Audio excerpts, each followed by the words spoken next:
Nicki's Girls, Meg's album, and Ice's movie. We tell you what's going down this festival season. Keith Urban breaks down his new song. We see who's on top of the TikTok chart and take a look at past Hot 100 toppers. It's Thursday, April 11th, and welcome to Billboard News. I am itching to get to the desert, but it's only Thursday and we've got news to cover, so let's run it down. Nicki's guest, Meg's new music, and Ice's acting debut. There's a lot going on with the women in rap.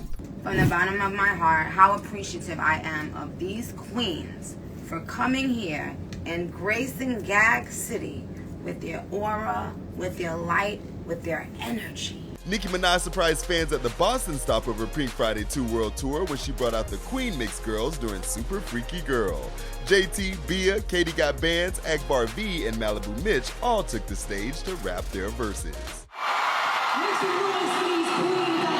One of Nicki's other collaborators is about to make her big screen debut. Ice Spice is headed to the movies. She joined Spike Lee and Denzel Washington's fifth film. Film is a remake of the 1963 Japanese hit High and Low.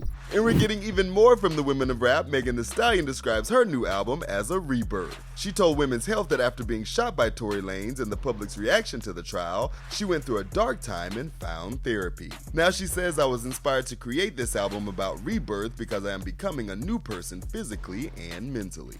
And I warned you, festival season is here. Let's break it down. Coachella. I don't care, I paint the town red. Shaky Knees. Vermont, but it's the season of the sticks and Lovers and Friends. Peace up, A-Town down.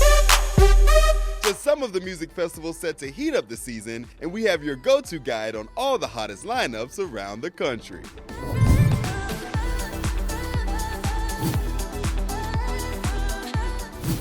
From the Indio Desert to Sin City and Queens, New York, crowds across the nation are gearing up to experience live tunes from different cultures and genres of music. Throw in major fashion moments, surprise on-stage collaborations, and new music, and you have a jam-packed festival season ahead.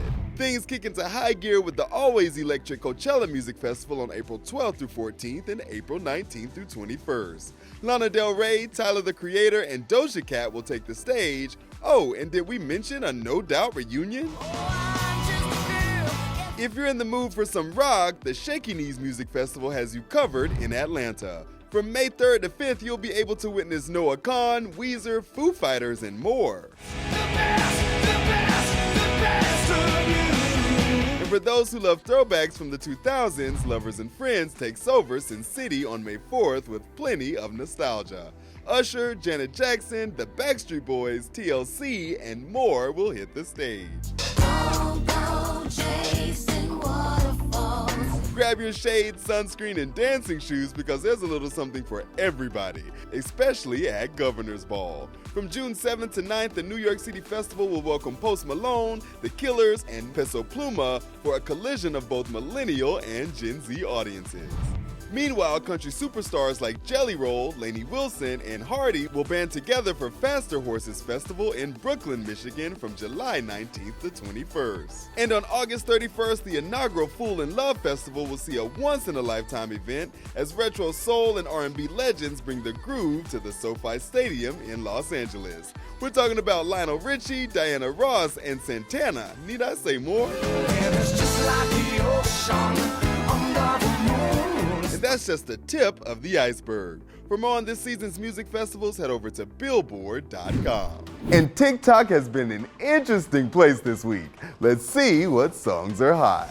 One song holds on, one reaches a new peak, while another returns to the top 10. Alek Olsen's Someday I'll Get It holds on to the top spot on the TikTok Billboard Top 50 for the chart posting April 11th, while Hozier's Too Sweet leaps up to number 3.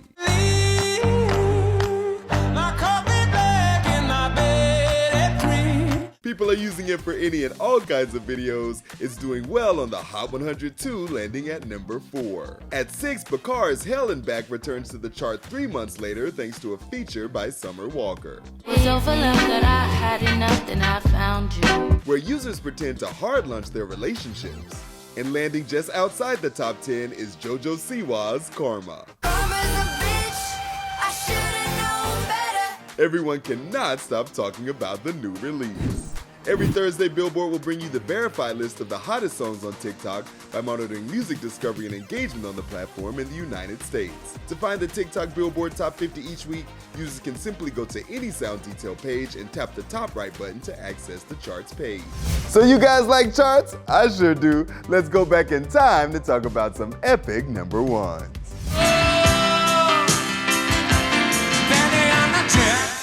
This week on Chart Rewind, we have 3 very different number 1 hits to celebrate from 3 very different artists. Let's start 50 years ago, heading all the way back to 1974, when Elton John put out his sensational hit, Benny and the Jets, which hit number 1 on April 13, 1974.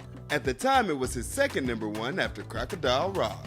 We were hopping about to do the Crocodile Rock away.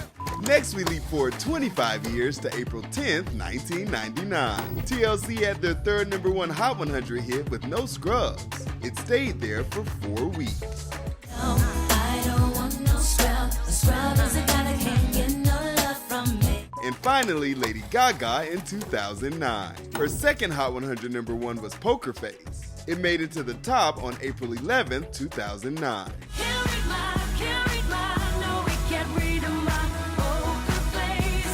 It made it to the top on April 11, 2009, just a few months after her first Hot 100 hit, Just Dance. Back at the CMTs, I got the honor of meeting legend Keith Urban. He told us 5 things about his brand new song. Hey Billboard, it's Keith Urban here. These are 5 things you didn't know about my new song, Straight Line.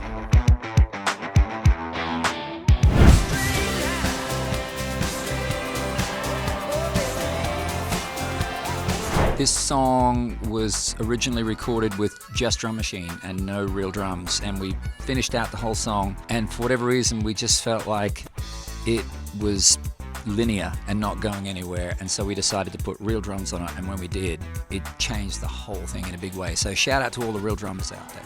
When we started writing the song, it was very sort of stream of conscious. We had a groove, and we kept singing Late Night Lover, Late Night Lover.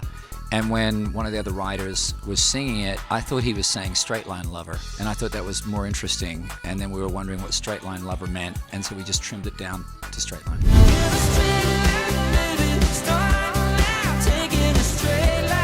I wrote this song with my bass player, Jerry Flowers, a guy called Chase McGill, and a great producer, songwriter called Greg Wells, great musician. 4 of us had never written together. We had 2 days to write, and the very first day we wrote a song, and the very second day we wrote Straight Line, and both of the songs we wrote will be on this album. So my bass player, Jerry Flowers, is the guy playing, it sounds like a mandolin riff that opens the song. It's a mini 12-string guitar, it's tiny, and he played that riff on that. He'd never played that instrument before, but he played it on that day like that, and it sparked the whole song. The song was originally recorded in Nashville, and I did a vocal in Nashville, but I wasn't happy with it. Went back to California, where Greg Wells has a studio, did another vocal out there, did some backing vocals out there, came back to Nashville, wasn't happy with that, did another vocal, and then about a week later, wasn't happy with that, did another vocal. Did about 5 passes on the lead vocal on this song to make it sound like we just banged it out. And that was Thursday. Come back tomorrow for our Friday music guide and a sit down with Sheryl Crow. I'm Tetris Kelly, and this is Billboard News.